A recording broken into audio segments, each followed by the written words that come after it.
जनशक्ती पक्षाचा संपूर्ण कर्जमाफी झालीच पाहिजे। कोण म्हणतं देत नाही, बच्चू भाऊ तुम आगे बढ़ो, हम तुम्हारे साथ हैं। बच्चू भाऊ तुम आगे बढ़ो, हम तुम्हारे साथ हैं। ना भिडू बच्चू कडू प्रहार जनशक्ती पक्षाचा शेतकऱ्याची कर्जमाफी, दिव्यांगांना 6,000 पगार, शेतकरी एकजुटीचा। मुंडल आंदोलन आम्ही यासाठी करत आहेत की गेल्या 5 दिवसापासून बच्चूभाऊ कडू हे शेतकऱ्यांसाठी, दिव्यांगांसाठी, तसेच दिव्यांगांना 6,000 पगार मिळण्यासाठी तसेच 17 मागण्या ज्या काही आहेत बच्चूभाऊच्या, त्या राज्य सरकार त्याची दखल घेत नाही। त्यासाठी बच्चूभाऊ कडू गेल्या 5 दिवसापासून अन्नत्याग उपोषणाला बसले आहेत। त्यांच्यासोबत सुद्धा 51 जण त्या ठिकाणी अन्नत्याग उपोषणाला बसले आहेत। या सगळ्यांची तीव्र भावना या ठिकाणी मुंडल आंदोलनातून आपल्याला या ठिकाणी दिसत आहे। आज बच्चूभाऊ 5 दिवस अन्नत्याग आंदोलनाला उपोषणाला बसलेले आहेत।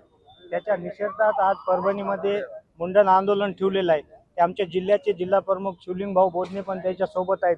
त्यांची पण प्रकृती खालवलेली आहे। माझं सरकारला एकच विनंती आहे, तुम्ही का अंत बघत आहात? शेतकऱ्याचा अंत का बघत आहात? शेतकऱ्याला आत्महत्या करायला प्रवृत्त का करीत आहात? रोजच्या म्हणजे दिवसामध्ये 2 आत्महत्या होत आहेत।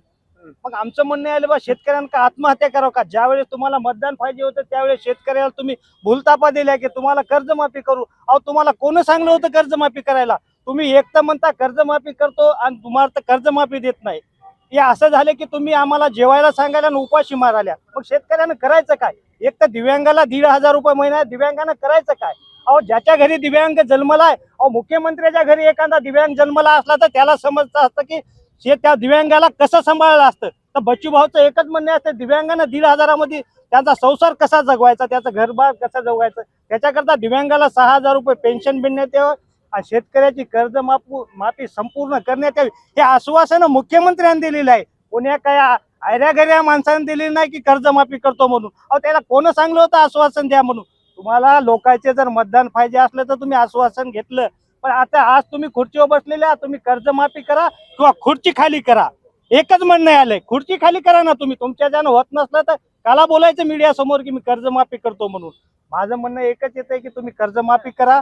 आणि बच्चूभाऊच्या जर प्रकृती आता तर खालवले, याच्यापेक्षा जर बच्चूभाऊची प्रकृती हे झाली तर अख्खा महाराष्ट्र पेटल। याच्यानंतर परभणीत नाही, अख्खा महाराष्ट्र बंद केल्याची प्रहारमध्ये ताकद आहे। या मुंडन आंदोलनाला प्रहारच्या सर्व पक्षाच्या मंडळीनं पाठिंबा दिलेला आहे। त्यांचे मी प्रहारच्या तालुका पूर्णाच्या वतीनं ते आभार मानतो। आणि उद्याच्याला याच्यापेक्षा तीव्र आंदोलन पंचायत समिती, तहसील कार्यालय पूर्णा या ठिकाणी पण आहे। त्या ठिकाणी पण पूर्णा तालुक्यातून, परभणी जिल्ह्यातून बरेचसे बांधव येणार आहेत। असं आमचं म्हणणं एकच आलंय, सरकारनं जर आमची विनंती ऐकलं नाही बच्चूभाऊची, याच्यापेक्षा तीव्र आंदोलन करू। कडू यांच्या उपोषणाचा 5वा दिवस आहे, परंतु या गेंड्याच्या कातडीचं जो सरकार आहे त्यांना कुठलंही भान राहिलेलं नाही।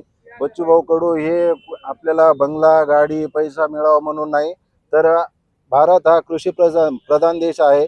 तर कृषी प्रधान देशामध्ये हा शेतकरी पोशिंदा जगला पाहिजे, त्याला कुठंतरी चांगलं अस्तित्व भेटलं पाहिजे, हमीभाव चांगला भेटला पाहिजे, यासाठी त्यांनी उपोषणाला बसलेले।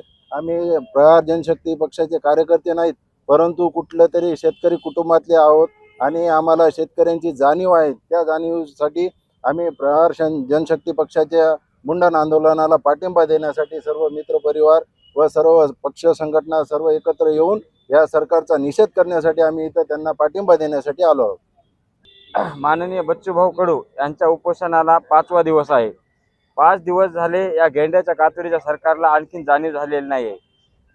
बच्चूभाऊचे 17 मुद्दे आहेत। मेन मुद्दा आहे शेतकरी कर्जमाफी व इतर मुद्दे, विधवा महिला, अपंग यांच्या ज्या समस्या आहेत त्या सरकारपर्यंत पोहोचण्याचं काम एकमात्र नेतृत्व करीत आहे बच्चूभाऊ कडू। आणि सर्व शेतकऱ्यांनी त्यांच्या पाठीमागं ठामपणे उभं राहण्याची गरज आहे, कारण शेतकऱ्यांसाठी लढणारा नेतृत्व म्हणजे फक्त आणि फक्त बच्चूभाऊ। आणि त्यांच्यासोबत आपल्या परभणी जिल्ह्याचे शिवलिंग भाऊ बोधने हे सुद्धा उपोषणाला बसलेले आहेत। त्यांची सुद्धा तब्येत खालावलेली आहे। सरकारने तात्काळ 2 दिवसात याच्यावर काहीतरी ऑब्जेक्शन घ्यायला पाहिजे, अन्यथा आम्ही 2 दिवसांनी परभणी बंदची हाक नक्कीच देऊ। शेतकरी खूप अडचणीत आहे। अशा अडचणी लक्षात घेऊन बच्चूभाऊनी जे उपोषण घेतलेलं आहे त्या उपोषणात त्यांच्या आज 5वा दिवस आहे.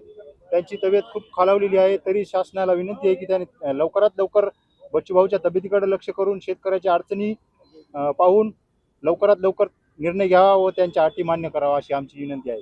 आणि जर का सरकारनं अटी मान्य नाही केल्या तर याच्यापेक्षा पण तीव्र आंदोलन घेण्यात येईल. 8 जून पासून प्रहार जनशक्ती पक्षाचे संस्थापक अध्यक्ष बच्चूभाऊ कडू हे अमरावतीतील गुरुकुंजी मुंजरी येथे बेमुदत शेतकऱ्यांच्या संपूर्ण कर्जमाफीसाठी बेमुदत अन्नत्याग आंदोलन करीत आहेत. त्यांच्या आंदोलनाची आता धक वाढत आहे. सर्व महाराष्ट्रभर व शेतकऱ्यांची संपूर्ण कर्जमाफीसाठी आंदोलन पेटत आहे.